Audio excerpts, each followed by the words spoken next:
उम्मीदवार तो महायुति का उम्मीदवार होगा और 400 पार का जो नारा दिया है उस 400 पार में से एक जन इस पालघर लोकसभा से। उनका जो बात है वो हवा हवाई। सबसे पहली बात तो हमारी चयन कमेटी हमारे हाथ में नहीं है, ये केंद्र और हमारे सर्वोच्च नेता एकनाथ शिंदे साहब उनके हाथ में है कि राजेंद्र गावित जी चुनाव लड़ेंगे और खासदार बन के सांसद बन के वो दिल्ली में और 5 साल पालघर जिला की सेवा करेंगे पालघर, और उसमें महायुति के उम्मीदवार बहुत बड़े ऐतिहासिक विजय होगा वो अभी नमस्कार, मैं सचिन दीक्षित एक बार फिर से आप सभी के सामने हाजिर हूँ। होली की आप सभी को बहुत बहुत शुभकामनाओं के साथ आज बातचीत करेंगे उस शख्स से जो लोकसभा समन्वयक है शिवसेना दल में, जो शिंदे गुट की है। बताया जा रहा है कि लोकसभा चुनाव की सरगर्मी के बीच में पूरी तरह तैयारी इनकी चालू हो चुकी है। हर बूथ पर अपने कार्यकर्ताओं से संवाद साधना शुरू हो चुका है। जिला अध्यक्षों से बातचीत और उनके उनको निर्देश देना और उनके निर्देशों को पाना वो भी जारी हो चुका है। लेकिन इस बीच में एक ही सवाल बना हुआ है, वो है उम्मीदवार कौन होगा। वर्तमान सांसद जो रहे हैं पहले, अभी तो फिलहाल आचार संहिता लग चुकी है, उनका जो समय अवधि है वो भी समापन की ओर है।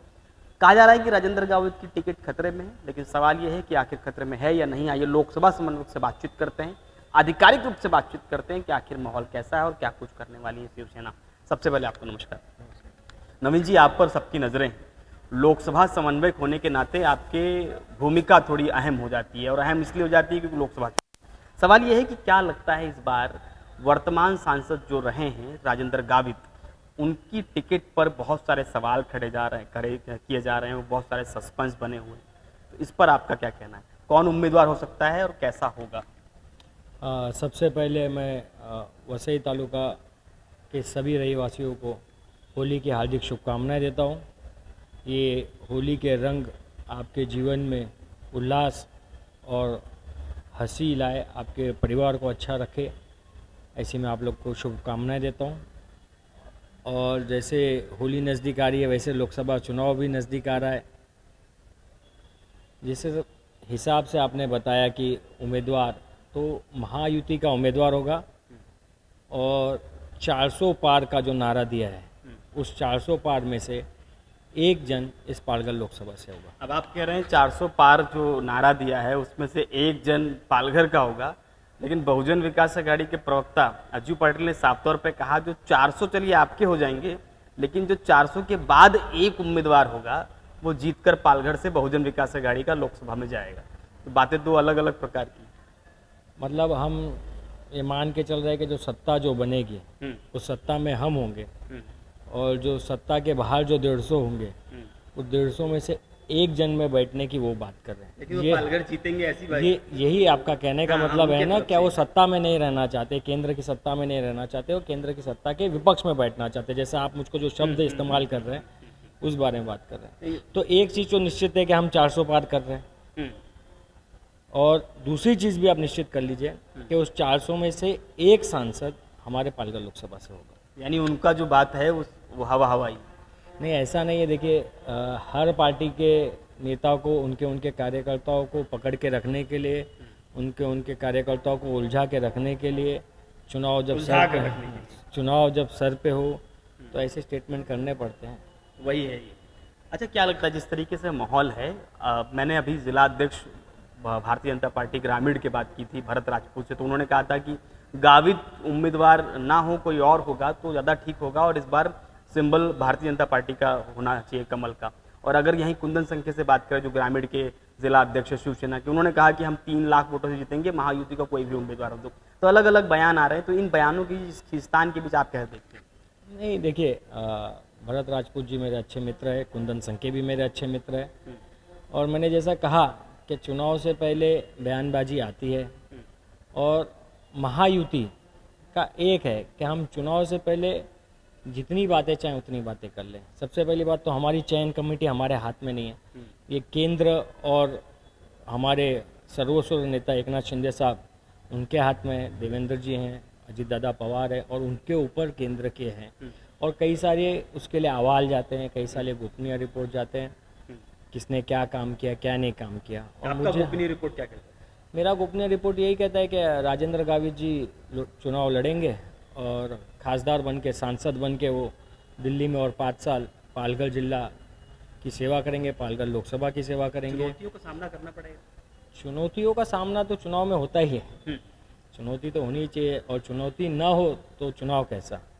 और चुनौती के बाद उस चुनौती पे विजय बनाने का जो आनंद मिलता है वो आनंद और दुगना हो जाता है। रंग भगवा उड़ेगा या पीला उड़ेगा?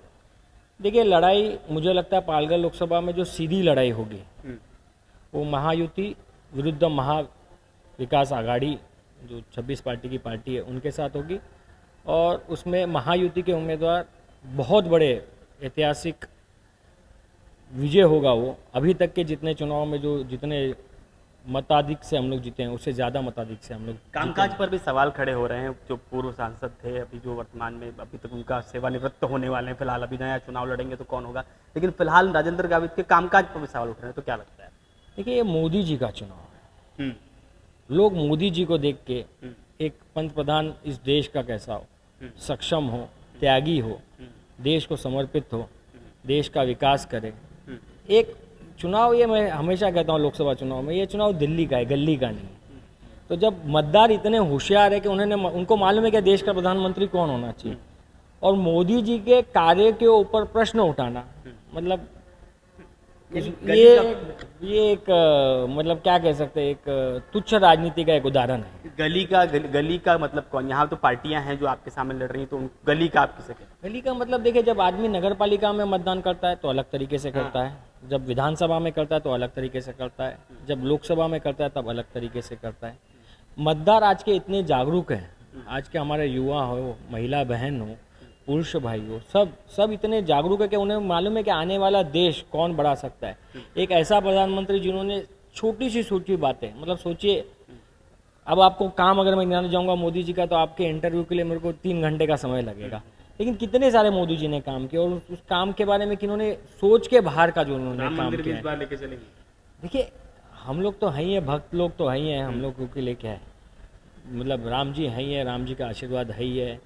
बहुत सारे, मतलब वो अलग एक हमारे एक आस्था का एक वो विषय है, और मेरे को लगता है आपका भी आस्था का विषय, आपका आस्था का विषय है कि नहीं? सभी का है। सभी का है, तो ये सभी का विषय है, मैं समझता हूँ। लेकिन उसके साथ में जो छोटी चीज़ स्वच्छ अभियान, पहले हम लोग गाड़ी में बैठते थे और उठा के कचरा डाल देते होंगे, आज से 10-12 साल पहले। आज हम अगर कचरा भी उठाने जाते तो हमारे बच्चे बोलते पापा। ये आने वाली पीढ़ी को एक जो इन्होंने जो एक आज देश के प्रति जो हमारा अभिमान बढ़ा है, आज देश का जो एक देखने का दृष्टिकोण बाहर हमारा जो बदला है, आज विश्व सुपर पावर की ओर हमारे यहाँ बढ़ रहा है। आज आप देखेंगे तो मोदी जी जब बात करते हैं तो ये बताते हैं कि वो 2029-2047 तक का क्या प्लान करके चल रहे हैं। ये बताते हैं कि तीसरी बड़ी इकोनॉमी भारत की हमारी होगी। वो ये बताते हैं कि रोजगार में क्या होगा। वो बताते हैं कि एमएसएमई के अंदर नए बच्चों को क्या क्या सुविधा देंगे, नए एंटरप्रेन्योर्स कैसे खड़े किए जाएंगे, नए इंडस्ट्रीज कैसे बनाए जाएंगे, नए एम्स कैसे बनाए जाएंगे, शिक्षा के अंदर कैसे और सुविधा दिए जाएंगे जिसकी वजह से हमारी माता बहनें अपने बच्चों को और अच्छा पढ़ा सके। वो वयोवृद्ध के लिए उन्होंने अलग से एक भूमिका ली है। मतलब हम जो बात करें, मोदी जी जो बात करें वो पॉजिटिव बात कर रहे हैं। एक तरफ पॉजिटिव थिंकिंग है और एक तरफ नेगेटिव थिंकिंग है, जिनके पास ना कोई विचार है ना कोई विजन है। तो मुझे लगता है कि जो बिन विचार बिन विजन के लोग हैं उनके पास प्रधानमंत्री का उम्मीदवार भी नहीं। तो भगवा उड़ेगा इस बार निसंदेह पूरे भारत। आपको कोई शंका?